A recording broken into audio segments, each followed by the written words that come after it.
வணக்கம் வந்தாச்சுங்க power fact podcast Pavithra. Last interview episode கேட்டிங்களா? அதாவது first interview episode with Deepak master. அதாவது அந்த அண்ணா கூட தான் பேசுகிறாங்க. நமக்கு தான் கொஞ்சம் நர்வஸ் ஆயிடுச்சு. பிகாஸ் இது ஃபர்ஸ்ட் டைம் இல்லைங்களா, அதனால கொஞ்சம் நர்வஸ் ஆயிடுச்சு. ஆக்சுவலி இதுக்கு பின்னாடி ஒரு ரீசன் இருக்குது. ரீசன் சொல்ல முடியாது, ஒரு வகையான ஒரு ஒரு விஷயம் that I want to say to you. இதெல்லாம் ஒரு விஷயம் புதுசாக ட்ரை பண்ணுறீங்க அப்படின்னா அந்த நர்வஸ்னஸ் இருக்க தான் செய்யும், அந்த தவறுகள் நடக்க தான் செய்யும். அந்த பாட்காஸ்ட்லேயே கேட்டிங்கன்னா அப்படியே நான் சில இடத்துல வளரிருப்பேன். அவ்வளோ வார்த்தைகள் பிறண்டு அப்படியே கீழே விழுந்து வாரி அந்த மாதிரி தான் பண்ணிடுறேன். அண்ட் அது ரொம்ப கஷ்டமாக இருந்துச்சு எனக்கு அந்த அக்செப்ட் பண்ணிக்கவே. ஐயோ நம்ம இவ்வளோ தப்பு பண்ணியிருக்கோமே, நம்ம ஒரு 2 வருஷமாக பாட்காஸ்ட் பண்ணுறோம், நம்மளுக்கு இது கூட பண்ண தெரியலையா அப்படிங்கிற மாதிரி எண்ணங்கள்லாம் வந்துச்சு தான். ஸோ பட் ஸ்டில் தப்பு பண்ணுறதுலாம் ஒரு பார்ட் ஆஃப் பீங் ஹியூமன் இல்லைங்களா? ஸோ அதனால் இந்த மாதிரி தவறுகள் நடக்கிறது சகஜம் தான் அப்படிங்கிறத என்ன நான் மோட்டிவேட் பண்ணி என்ன நான் தேர்த்தி அந்த எபிசோட நான் திருப்பி கேட்கறதுக்குள்ளே கிட்டத்தட்ட ஒரு வாரம் ஆயிடுச்சு. அந்த எபிசோட கேட்டு அதுக்கப்புறம் எடிட் பண்ணி அதை நான் ரிலீஸ் பண்ணுறதுக்கு அது ஒரு 2-3 வீக்ஸ் ஆயிடுச்சுன்னு வச்சுக்கோங்களேன். ஸோ அதனால் இதனால் ஒரு புதுசாக விஷயம் ட்ரை பண்ணுறீங்க, புதுசாக விஷயம் பண்ணுறீங்க அப்படின்னா தவறுகள் நடக்கிறது, நர்வஸ் ஆகிறது, பயப்படுறது, படப்படப்பாகிறது, வார்த்தைகள் வராமல் போகிறது, இல்லைனா அந்த விஷயத்தை ட்ரை பண்ணும்போது அந்த விஷயமே நீங்கள் பண்ணாமல் பிளாங்காக நிற்கிறது, இதெல்லாம் ரொம்ப நார்மலான விஷயந்தான். பெரும்பாலும் அது யாரும் சொல்கிறதில்ல. விழுந்தால் திரும்ப எழுந்து போ அப்படின்றாங்க. பட் விழுறதே நார்மல் தான், விழுறதும் கூட ஓகே தான், திரும்ப எழுந்துக்கலாம், ஒன்றும் பிரச்சனை கிடையாது. ஒரு ஃபஸ்ட்டு தடவை குழந்தை நடக்கும் போது கீழே விழ தான் செய்யும். அதுக்கப்புறம் அது நடக்க பழகுச்சுன்னா அதுக்கப்புறம் அது ஏன் விழுந்து விழுந்து ஏஞ்சி போக போகுது அப்படிங்கிறத இங்கே பெரும்பாலும் சொல்கிறது கிடையாது. அதனால் I want to say this to you. ஒரு விஷயத்தை புதுசாக ட்ரை பண்ணுறீங்க அப்படின்னா அதில் தவறுகள் நடக்கும், பயமாக இருக்கும், நர்வஸாக இருக்கும். ஆனால் அதை நீங்கள் ட்ரை பண்ணுங்கள். பிகாஸ் நம்மளுக்குள்ளே ஒரு குட்டி கம்ஃபர்ட் ஜோன் வச்சுக்கிட்டு அதுக்குள்ளேயே இருக்கும். ஏன்னா இங்கே நம்மளுக்கு புதுசாக ஒரு விஷயம் இருக்குது அப்படிங்கிறத ட்ரை பண்ணுறதுக்கு பயத்தை தாண்டி அவன் சிரிச்சிருவானோ, இவன் சிரிச்சிருவானோ, அவன் என்னை பார்த்து கேவலமாக பேசிடுவானோ அப்படிங்கிற பயம் இருக்கும். அதனால தான் நம்ம புதுசாக ஒரு விஷயத்தை ட்ரை பண்ணுறதுக்கே பல நேரத்தில் பயப்படுறோம். நம்மளோட இமேஜ் டேமேஜ் இருக்கும். என்ன இமேஜ், ஒன்றும் இமேஜ்லாம் கிடையாது. அதனால் புது புது விஷயங்கள் லைஃப்பில் ட்ரை பண்ணிட்டே இருங்க. புது புது பேஷன், இல்லாட்டி டான்ஸ் கிளாஸ் போகணுன்னு ஆசைப்பட்றீங்களோ, இல்லை பாட்டு கிளாஸ் போகணுன்னு ஆசைப்பட்றீங்களோ, இல்லை இன்ஸ்ட்ருமெண்ட் கற்றுக்கணும் ஆசைப்பட்றீங்களோ, எதுவாக இருந்தாலும் கோ எக்ஸ்ப்ளோர் இட். தப்பாக இருந்தாலும் சரி, 4 பேர் சிரித்தாலும் சரி, சிரிக்கிறவன் இன்றைக்கி இருப்பான் நாளைக்கு இருப்பானான்றது தெரியாது.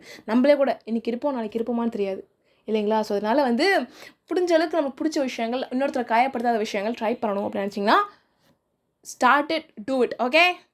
அப்படி நீங்கள் உங்களுக்கு ஐயோ நான் பண்ண போகிறேனே, எனக்கு பயமாக இருக்குமே, நர்வஸாக இருக்குமே, என்ன பண்ணுறது அப்படின்னு தெரியல நினச்சிங்கன்னா இந்த இன்டர்வியூ எபிசோட கேட்டு பாருங்கள். இதை நான் வச்சுருக்கேன். நம்ம லைஃப்பில் எதனா ஒரு இடத்துல தப்பு பண்ணுறது பயந்தோன்னா இந்த எபிசோட கேட்டு பார்க்கணும். ஏன்னா நிறைய தப்பு பண்ணியிருக்கணும் போ, அண்ட் இட்ஸ் ஓகே அப்படிங்கிற மாதிரி வச்சுருக்கேன். ஸோ அது மாதிரி உங்களுக்கு எதனா லைஃப்பில் ரொம்ப ஒரு புதுசாக பண்ண போகிறீங்க, உங்களுக்கு பயமாக இருக்குது, நர்வஸாக இருக்குது, ஆனால் நீங்கள் பண்ணணும்னு ஆசைப்படுறீங்க அப்படின்னா அந்த எபிசோட கேட்டு பாருங்கள். அதில் அவ்வளோ நர்வஸ்னஸ் இருக்கும். And it's okay to feel all those nervousness. Okay? So அந்த ஒரு கருத்தோட நெக்ஸ்ட்டு ஒரு நியூ பிகினிங்குள்ளே போகிறோம். என்ன அப்படி பார்த்தீங்கன்னா மிரர் ஒர்க் அப்படிங்கிற ஒரு விஷயம். ஸோ மிரர் ஒர்க் சேலஞ்ச் தான் ஸ்டார்ட் பண்ண போகிறோம். ஸோ இந்த மிரர் ஒர்க் எதை பற்றி அப்படி பார்த்தீங்கன்னா, ஒரு கண்ணாடி முன்னாடி நம்ம நிற்கும் போது நம்மளுக்கு நிறைய எண்ணங்கள் வரும். இந்த மாதிரி நம்ம கருப்பாக இருக்கும், வெள்ளையாக இருக்கும், நெட்டையாக இருக்கும், குட்டையாக இருக்கும், நம்ம ஏன் இவ்வளோ முடி வச்சுக்கிறோம், ஏன் இவ்வளோ சின்ன முடி இருக்குது, நான் ஏன் இப்படி இருக்கேன், எனக்கு ஏன் பிம்பிள் இருக்குது, எனக்கு ஏன் கை இருக்குது, எனக்கு ஏன் இப்படி இருக்குது கை, எனக்கு ஏன் கால் இருக்குது, இப்படி இருக்குது அப்படின்னு சொல்லி நிறைய கிரிட்டிக்ஸ் வரும். நம்ம அழகாக இருக்கோம்ப்பா, பியூட்டிஃபுல்லாக இருக்கோம்ப்பா, அந்த கண்ணு ரொம்ப அழகாக இருக்குப்பா, கண் நல்லா தெரியுதுப்பா அப்படின்னு நம்மளுக்கு காம்ப்ளிமெண்ட் பண்ணுறதை தாண்டி நம்மக்கிட்ட இருக்க குறைகள் தான் நம்மளுக்கு பெருசாக தெரியும் இல்லைங்களா? அதனாலேயே நம்ம இன்செக்யூரிட்டியோட, ரொம்ப கான்ஃபிடன்ஸ் ரொம்ப லோவாக, ரொம்ப லோ செல்ஃப் எஸ்டீமோட பலர் இருக்க வாய்ப்புகள் இருக்குது. ஸோ இதை டீல் பண்ணுறது அப்படிங்கிறது தெரப்பியில், அந்த சைக்காலஜியில் மேஜரான ஒரு விஷயமா இருக்குது. அண்ட் இதை நான் நிறைய ஃபேஸ் பண்ணியிருக்கேன் ஒரு குட்டி வயசுலலாம். ஸோ இதை நான் அக்செப்ட் பண்ண ஆரம்பிச்சதுக்கப்புறமா இந்த கண்ணாடியில் இருக்கா பார்த்தீங்களா, அந்த எண்ணவலை நான் அக்செப்ட் பண்ணதுக்கப்புறமா என் லைஃப்பில் பயங்கரமான சேஞ்ச் நடந்துச்சு. பர்சனலி, ப்ரொஃபஷனலி பயங்கரமாக க்ரோத் கிடச்சிது. பிகாஸ் நம்ம அக்செப்ட் பண்ணிட்டோன்னா நம்ம ஸ்கின்னில் நம்ம கம்ஃபர்டபுளாக இருக்கோம் அப்படின்னா எந்த ஒரு விஷயத்தை நம்ம கான்ஃபிடண்ட்டாக செய்வோம். ஸோ செய்யும் போது அதை நம்ம செம்மையாக பண்ணணும், நம்மளோட பெஸ்ட்டு கொடுக்கும்போது அது ரொம்ப அழகாக மாறும். ஸோ அதனால் ப்ரொஃபஷ்னலியும் நல்ல க்ரோத் கிடைக்கும். ஸோ அதனால் எல்லாமே நம்ம செல்ஃப் அக்செப்டன்ஸில் ஸ்டார்ட் ஆகுது. எல்லாமே நம்ம செல்ஃப் லெவலில் தான் ஸ்டார்ட் ஆகுது. புரியுதுங்களா? நம்மளை பார்க்குறோமோ அப்படி தான் அந்த உலகத்தை பார்க்குறோம். ஸோ அதனால் அந்த கண்ணாடியில் நம்ம கண்ணாடினா நம்ம ஒரு உருவம் தெரியும் பார்த்தீங்களா, அந்த உருவத்தை நம்ம எப்படி லவ் பண்ணுறது, நம்ம எப்படி அக்செப்ட் பண்ணுறது, அதாவது நம்மளை தான். நான் நீங்கள் இன்னொருத்தரோட சேர்ந்துட்டு நீங்கள் கண்ணாடியில் பார்க்குறது கிடையாது. No I am saying about you. நீங்கள் கனெக்ட் பண்ணி நின்று பார்க்கும்போது ஒரு உருவம் தெரியும் பார்த்தீங்களா, அதாவது நீங்கள் உங்கள் உடம்பை, உங்களோட ஃபீச்சர்ஸை, உங்களோட பாடியை எப்படி அக்செப்ட் பண்ணுறது, எப்படி உங்களை லவ் பண்ணுறது, எப்படி இன்னும் பாசிட்டிவான விஷயங்களை உங்களுக்குள்ளே விதை போட்டு வைக்கிறது அப்படிங்கிற மாதிரி நிறைய விஷயங்கள் நான் இதெல்லாம் பண்ணணும் அப்படின்னு சொல்லி ஆசைப்பட்டிருந்தேன். ஸோ அதனால் எனக்கு மிரர் ஒர்க் அப்படிங்கிற புக்கை ஒரு நபர் சஜஸ்ட் பண்ணியிருந்தாங்க. She is mental health professional. So அதனால் அவங்க சஜஸ்ட் பண்ணாங்க, நீங்கள் மிரர் ஒர்க் ட்ரை பண்ணி பாருங்கள், உங்களுக்கு பயங்கரமாக ஹெல்ப் ஆகும் அப்படிங்கிற மாதிரி. ஸோ அதனால் இப்போ டான்ஸராக இருக்கீங்க, இல்லைனா ஒரு மாடலாக இருக்கீங்க, இல்லாட்டி ஒரு கண்ணாட மட்டும் தான் உங்களுக்கு நிறைய ஒர்க் பண்ணணும்னு நினச்சிங்கன்னா இந்த மிரர் ஒர்க் பயங்கரமாக ஹெல்ப் ஆகும். அது மட்டும் இல்லாமல் நீங்கள் நார்மலான பர்சனாக இருக்கீங்க, ஒரு ஐடி ப்ரொஃபஷனலாக இருக்கீங்க, ஒரு டாக்டராக இருக்கீங்க, எந்த ஒரு நபராக இருந்தாலும் சரி இது வந்து பயங்கரமாக ஹெல்ப் ஆகும். பிகாஸ் எல்லாரும் ஏதோ ஒரு இடத்துல கண்ணாடியை பார்ப்போம், எல்லாருமே வந்து தன்னை பற்றின ஒரு கான்ஷியஸ் இருக்கும். ஸோ அப்படிப்பட்ட எல்லா ஹியூமன்ஸுமே இது பயங்கரமாக ஹெல்ப் ஆகும். ஸோ அதனால் யாராச்சும் இன்செக்யூராக ஃபீல் பண்ணுறாங்க தன்னோட பாடியை பற்றி, தன்னோட ஃபீச்சர்ஸை பற்றி அப்படி நினச்சிங்கன்னா அவங்களுக்கு இந்த சேலஞ்சை நீங்கள் ஷேர் பண்ணுங்கள். இந்த சேலஞ்சில் அட்லீஸ்ட் ஒருத்தர் ஒரு அஃபர்மேஷன்ஸ் எடுத்துகிட்டு அதை வந்து ஃபாலோ பண்ணாலும் அது இந்த சேலஞ்சுக்கே நடந்த வெற்றியாக நான் கன்சிடர் பண்ணுவேன். அதுக்கப்புறம் நடக்கிறது எல்லாமே அடிஷ்னல் போனஸ் தான், சரிங்களா? ஸோ அதனால் இது எப்படி இருக்கும் அப்படி பார்த்தீங்கன்னா, mirror work challenge Day 1, Day 2, Day 3 21 டேஸ்க்கு இவங்க கொடுத்துருக்காங்க இந்த புக்கில். அதாவது புக்கு சொன்னால் ஆமாம், இந்த மிரர் ஒர்க் பை லூசி ஹே அப்படிங்கிற நபர் எழுதின புக்கு தான் இது. இந்த புக்கில் வந்து 21 டேஸ்க்கு ஒரு சேலஞ்ச் கொடுத்துருப்பாங்க. ஒரு சேலஞ்சையும் ஒரு எக்ஸசைஸ் இருக்கும், அதுக்கப்புறம் ஒரு மெடிடேஷன் மாதிரி இருக்கும், அது ஒரு இமேஜினேஷன் மாதிரி தான், அது நான் சொல்கிறேன். அதுக்கப்புறம் வந்து ஜர்னலிங்னு இருக்கும், சரிங்களா? ஸோ எக்ஸசைஸில் வந்து அவங்க சொல்லுவாங்க, குட்டி அஃபர்மேஷன்ஸ் நீங்கள் காண்ட முடியும், நில்லுங்க, இந்த வார்த்தையை உங்கள் கண்களை பார்த்து சொல்லுங்கள், மூச்சு விடுங்க, அந்த மாதிரி சொல்லுவாங்க. ரொம்ப அது பெரிய ஒரு வேலையெல்லாம் இருக்காது, சரிங்களா? அது நீங்கள் வந்து எப்பப்பெல்லாம் இது கண்ணாடியை பார்த்துட்டு போகிறீங்களோ, நீங்கள் நடந்து போவீங்க, தினம் ஒரு கண்ணாடி இருக்கும், அப்புறம் ஒரு விண்டோ தாண்டி போவீங்க, விண்டோலேருந்து நமக்கு ரிஃப்ளெக்ஷன் வரும் இல்லையா, அந்த மாதிரி உங்களால் எப்பப்பெல்லாம் உங்களை நீங்கள் பார்க்க முடியுதோ அப்பப்பெல்லாம் உங்கள் கண்களை பார்த்து சொல்லணும் அப்படிங்கிற மாதிரி சொல்கிறாங்க.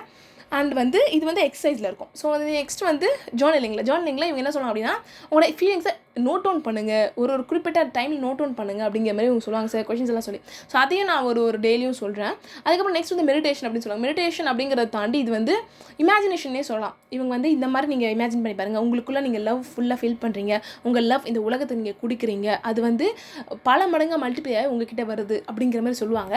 அது நானும் உங்களுக்கு வந்து அழகாக நான் அந்த ஒரு டெய்லியும் சொல்கிறேன். ஸோ எப்படி தான் இருக்கும் ஒரு டெய்லியும். ஸோ ஒரு எக்ஸசைஸ் இருக்கும், ஒரு மெடிடேஷன் இருக்கும், அதாவது இமேஜினேஷன் வந்து இருக்கும், அதுக்கப்புறம் ஜர்னலிங் இருக்கும். இந்த மூணுமே ஒரு டேக்கும் ஒரு சேலஞ்சாக இருக்கும். இதில் வந்து ஒரு நாளைக்கு சில டைமில் 2-3 அஃபர்மேஷன் தான் சொல்லியிருக்காங்க. அதனால் உங்களால் முடியல அப்படின்னா ஒரு அஃபர்மேஷன்ஸ் எடுத்துக்கோங்க, ஒரு அஃபர்மேஷன் எடுத்து நீங்கள் திரும்ப சொல்லுங்கள். கண்டிப்பாக இது வந்து பயங்கரமாக ஹெல்ப் ஆகும். பிகாஸ் இந்த அஃபர்மேஷன்ஸோட பவர், இந்த மாதிரி எக்ஸசைஸோட பவர் வந்து நிறைய சைக்காலஜிஸ்ட், நிறைய மென்டல் ஹெல்த் ப்ரொஃபஷனல் ஒர்க் பண்ணிகிட்டு இருக்காங்க. அண்ட் இவங்க வந்து தெரப்பி மூலமாகவும் நிறைய பேருக்கு இது வந்து ரீச் ஆகிட்டு இருக்குது. ஸோ அதனால் இது நம்ம வந்து தெரப்பிலாம் போகாமல் இந்த ஒரு விஷயத்தை ஜாலியாக ஜம்முன்னு நம்ம வானன் வாழலாம் பாட்காஸ்ட் மூலமாக நம்ம கற்றுக்குறோம். ஸோ இதை வந்து நானும் 21 டேஸ் ஃபாலோ பண்ண போகிறேன், சரிங்களா? எனக்கும் இது ரொம்ப தேவைப்படுது மிரர் ஒர்க் அப்படிங்கிறது. நான் வந்து என்ன அக்செப்ட் பண்ணாலும் சில விஷயங்கள்லாம் நல்லா அக்செப்ட் பண்ணிக்க முடியல. எனக்கும் சில இடத்துல வந்து சில செல்ஃப் எஸ்டீம்லாம் கொஞ்சம் லோவாக தான் இருக்குது சில இடத்துல. ஸோ அது எல்லாத்தையும் நான் வந்து நம்ம ஹீல் பண்ணுறோம், நம்மளாம் சேர்ந்து ஒர்க் பண்ண போகிறோம், செம்மையாக பண்ண போகிறோம். அதனால் you not alone, I am there with you. நம்ம சேர்ந்து ஒரு டேவும் ஒரு சேலஞ்ச் பண்ண போகிறோம். அண்ட் வந்து இது எப்படின்னா, நான் August 5 ஸ்டார்ட் பண்ணுறேன். ஸோ அதுக்கப்புறம் ஒரு 21 டேஸ் போயிட்டே இருக்கும். நீங்கள் அந்த எபிசோட கேட்கும் போது பெரும்பாலும் இது வந்து August 13 அந்த எபிசோட கேட்பீங்க. அதுக்கப்புறமா வந்து September 1, September 2 அது மாதிரி செப்டம்பரில் 21 டேஸ் போகணும்னு வச்சுக்கோங்களேன். ஸோ ஒரு நாளைக்கு ஒரு சேலஞ்ச் வரும். Day 1 challenge, Day 2 challenge, Day 3 சேலஞ்சுன்னு நீங்கள் வந்து டெய்லியும் அதை ஃபாலோ பண்ணிங்கன்னா 21 டேஸ் ஃபாலோ பண்ணிங்கன்னா செம்மையாக இருக்கும், சூப்பராக இருக்கும். ஒரு நாள் ஒரு சேலஞ்ச் இருக்கும். அப்படி என்னால் ஃபாலோ பண்ண முடியல, எனக்கு Day 1 பண்ணதை நான் இன்னும் திருப்தியாக பண்ணணும்னு நினச்சிங்கன்னா இட்ஸ் ஓகே, Day 2 அதை வச்சுக்கோங்க, சரிங்களா? Day 2 வச்சுக்கோங்க அப்படி சொல்கிறது. Day 1, Day 2 அதை நீங்கள் வந்து ஒரு 2 டேஸ் வச்சுக்கோங்க, மேக்ஸிமம் 3 டேஸ் வச்சுக்கோங்க. அதுதான் நான் சஜஸ்ட் பண்ணுவேன். ஒரு 2 டேஸ் ஃபாலோ பண்ணிவிட்டு அதுக்கப்புறம் Day 2 போங்க, புரியுதுங்களா? அதை நீங்கள் வந்து கண்டினியூஸாக ஃபாலோ பண்ணணும், நடுவில் விடக்கூடாது. அதுக்கு நான் வந்து ஐயோ எனக்கு இது வேலை வந்துருமா, என்னால் முடியாதா அப்படிலாம் யோசிக்காதீங்க. இது வந்து பெரிய டாஸ்க்கெல்லாம் கிடையாது. ஒரு சின்ன அஃபர்மேஷன்ஸ் தான். அதாவது கண்ணாமூடி நின்று நான் வந்து என்னை லவ் பண்ணிக்கிறதுக்கு நான் விரும்புகிறேன், நான் லேர்ன் பண்ணிட்டு இருக்கேன் அப்படிங்கிற மாதிரி சின்ன அஃபர்மேஷன்ஸ் தான் இருக்கும். I am smart, I am brilliant அப்படிங்கிறத கண்ணாடி முன்னாடி சொல்லுங்கள் அப்படிங்கிற மாதிரி தான் இருக்கும் அந்த எக்ஸசைஸ்லாம்.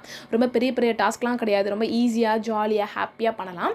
ஸோ அதனால் அதெல்லாம் பண்ணி பாருங்கள். அப்படி ஜேர்னலிங் உங்களால் பண்ண முடியல, என்னால் டைம் இல்லைப்பா, எனக்கு நோட்லாம் எடுத்துன்னு கேரி பண்ண முடியாதுப்பா அப்படின்னா கண்டிப்பாக நீங்கள் ஃபோன் யூஸ் பண்ணுறீங்களா, ஃபோனில் நோட்ஸ் ஆப் வச்சுக்கோங்க. ஜேர்னலிங்கில் பெருசாக நீங்கள் எழுதணும் அப்படி அவசியம் கிடையாது. அட்லீஸ்ட் ஒரு லைனாச்சும் எழுதுங்க, நீங்கள் என்ன எப்படி ஃபீல் பண்ணுறீங்க அப்படிங்கிறது. Day 1, Day 2, Day 3 எழுதுங்க, சரிங்களா? ஸோ அதனால் நீங்கள் 21 டேஸ் உங்களால் அதை கம்ப்ளீட் பண்ண முடியல, ஓகே 30 டேஸ் கூட எடுத்துக்கோங்க. ஆனால் நீங்கள் இதை பண்ணுங்கள், கண்டிப்பாக இது பயங்கர இம்பாக்ட் கொடுக்கும். பிகாஸ் ஒரு 3 மாதத்துக்கு முன்னாடி நான் ரொம்ப ஹெல்த்தில் லோவாக இருந்தேன், சரிங்களா? அப்போ வந்து I want to become healthier, I want to become stronger அப்படின்னு சொன்னேன். அதுக்கப்புறமா கொஞ்சமாக எவ்ரிதிங் காட் சார்ட்டட். ஒரு ஃபிசிக்கல் ஆக்டிவிட்டி பண்ண ஆரம்பித்தேன், அதுக்கான ஒரு வழி கிடச்சிது.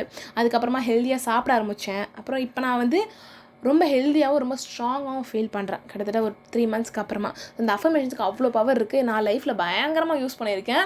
அண்ட் வந்து என்னோடய பிலீவ்ஸ் படி, என்னோடய அஃபர்மேஷன்ஸ் படி நான் எனக்கிட்ட சொல்கிறனோ அப்படி தான் என்னோடய வாழ்க்கையும் அமைஞ்சிருக்கு. அதனால் இந்த மாதிரி வார்த்தைகளுக்கு அவ்வளோ பவர் இருக்குது. ஸோ நம்பிக்கையோடு பண்ணுங்கள்.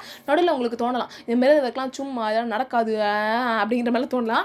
இங்கே பாருங்கள், இப்போ வந்து நீங்கள் பண்ணுறது மூலயமா எந்த ஒரு நெகட்டிவான எஃபெக்ட்டும் வரப்போதில்லை. சரி, நீங்கள் பாசிட்டிவாக வரனாலும் நீங்கள் நெகட்டிவான எஃபெக்ட் வராது. சரிங்களா? கண்டிப்பாக பாசிட்டிவாக வரும். எப்படி சொல்கிறேன் அப்படின்னா, இப்போ நீங்கள் வந்து I am smart, I am brilliant அப்படின்னு நீங்கள் கண்ணாடி முடியாது சொல்கிறது மூலியமாக, சவுண்டாக சொல்ல முடியாலும் அட்லீஸ்ட் மனசுக்குள்ள சொல்கிறது மூலியமாக எதனா நெகட்டிவாக நடக்க போதா சொல்லுங்கள்? யாருக்காவது எதனா ஹர்ட் ஆக போதா, இல்லை யாருக்காவது கஷ்டமாக போதா, இல்லை யாராச்சும் சாவ போகிறாங்க? ஒன்றுமே ஆக போகிறதில்ல. புரியுதுங்களா? அதனால் இதெல்லாம் வேஸ்ட்டு, இதெல்லாம் பண்ணக்கூடாது, இல்லை அதெல்லாம் ஆபத்து அப்படிங்கிற மாதிரி எதுவுமே கிடையாது. நீங்கள் பண்ணுங்கள், நம்பிக்கையோடு பண்ணுங்கள், கண்டிப்பாக நடக்கும். அவ்வளோ டிசர்வபிலிட்டி உங்ககிட்ட இருக்குது. ஏன்னா எல்லாராலையும் தன்னை லவ் பண்ண முடியும். எந்த வயசுக்காரங்களாம் சரி, செல்ஃபாக அப்படிங்கிறது எந்த வயசில் வேணால் ஸ்டார்ட் பண்ணலாம். அதை நீங்கள் ஸ்டார்ட் பண்ண உங்களை நீங்கள் லவ் பண்ண உங்கள் சுற்றி இருக்க ஒரு விஷயத்தையும் நீங்கள் வந்து லவ்வோட கேரோட பார்த்துப்பீங்க. சிலர்லாம் பார்த்தீங்கன்னு வச்சுக்கோங்களேன், எந்த ஒரு பொருளையும் ஒழுங்காக பத்திரமா வச்சுக்க மாட்டாங்க. டிமால் போட்டு உடைப்பாங்க. வாக்கிற வண்டி வச்சுருக்க பொருட்கள் எல்லாத்தையுமே வந்து அவ்வளோ ஈஸியாக வந்து எப்படி சொல்கிறது, உடஞ்சிரும், இல்லை ஸ்பாயில் பண்ணிடுவாங்க. ஸோ அவங்களாம் ஏன் அப்படி பண்ணுறாங்க அப்படின்னா, அவங்க தன்னையே இம்பார்ட்டன்ஸ் கொடுக்கல, தனக்கான லவ்வே அவங்க கொடுக்கல. அப்படிங்கிற போது சுற்றி இருக்க பொருட்கள் மட்டும் எப்படி லவ் கொடுப்பாங்க, எப்படி கேர் கொடுப்பாங்க? எல்லாத்தையும் உடச்சி போடவோ இல்லாட்டி கீழே அதை பத்திரமா பார்த்துக்கவும் அவங்களுக்கு எப்படி தெரியும்? ஸோ அதனால் தன்னை லவ் பண்ணுறவங்க, செல்ஃப் லவ் பண்ணுறவங்களாம் பாருங்களேன், அவங்க வச்சுருக்க காசு, அவங்க லைஃப்பில் வச்சுருக்க ஒரு விஷயத்தையும் சரி, ரிலேஷன்ஷிப்ஸ் எல்லாத்தையுமே ரொம்ப பத்திரமா, ரொம்ப ஹாப்பியாக, ரொம்ப லவ்வோடு அவங்க பார்த்துப்பாங்க. ஸோ அதனால் செல்ஃப் அப்படிங்கிறத ஸ்டார்ட் பண்ணுங்க. நம்ம எல்லாரும் சேர்ந்து ஸ்டார்ட் பண்ணுவோம் செல்ஃப் அப்படிங்கிற விஷயத்த. மிரர் ஒர்க் மூலயமா நம்ம பயங்கரமாக வந்து எஸ்டாப்ளிஷ் ஆகும். இன்னும் நிறைய விஷயங்கள் நம்ம அக்செப்ட் பண்ணிப்போம். நிறைய லவ்வை நம்ம ஃபஸ்ட் நம்மளுக்கு நம்ம கொடுத்துப்போம். அண்ட் முடிஞ்சால் பக்கத்தில் இருக்கவங்களுக்கும் நம்ம ஷேர் பண்ணுவோம். இந்த பிளானட்டை ரொம்ப கான்ஃபிடென்ட்டான, ஹாப்பியான மக்கள் இருக்கிற ஒரு பிளானட்டை உருவாக்குவோம். அண்ட் இந்த மிரர் ஒர்க் யாருக்காச்சும் ஹெல்ப் பண்ணணும்னு நினச்சிங்கன்னா தாராளமாக நீங்கள் வந்து ஷேர் பண்ணலாம். ஷேர் பண்ணிவிட்டு உங்களுக்கு எதனா வந்து இந்த இடத்துல வந்து இது சரியாக படலை, இல்லாட்டி இந்த இடத்துல நான் இப்படி பண்ணேன், எனக்கு இப்படி வந்து தோணுது, இல்லை எப்படி ரியாக்ட் பண்ணுது அப்படின்னு நீங்கள் என்கிட்ட சொல்லுங்கள். நான் வந்து ஒரு மென்டல் ஹெல்த் ப்ரொஃபஷனலாக கிடையாது. நான் ஒரு நார்மலான ஒரு பர்சன் தான். சரிங்களா? அதனால் எனக்கு என்னால் ஹெல்ப் பண்ண முடிஞ்சால் நான் கண்டிப்பாக ஹெல்ப் பண்ண. I definitely help you. Or else நான் வேறு ஏதாவது மென்டல் ஹெல்த் ப்ரொஃபஷனல் இருக்காங்க எனக்கு தெரிஞ்சவங்க, அவங்ககிட்ட நான் உங்கள்கிட்ட கேட்டுட்டு நான் உங்களுக்கு தாராளமாக ரிப்ளை பண்ணுறேன். ஓகே? இல்லாட்டி அவங்களோட காண்டாக்ட் முடிஞ்சால் உங்களுக்கு நான் ஷேர் பண்ணுறேன். ஓகே? ஸோ அந்த வகையில் let's start this 21 day challenge. So Day 1 சேலஞ்சை நான் சந்திக்கிறேன். உங்களுக்கு எதனா ஃபீட்பேக்கு இல்லாட்டி வேறு ஏதாவது மாற்றங்கள் தேவைப்படுது, இல்லை வேறு ஏதாவது டாபிக் சஜஷன் சொல்லணும்னா தாராளமாக சொல்லலாம். ஓகே? ஸோ உங்களை Day 1 சேலஞ்ச் சந்திக்கிறேன். பாய்.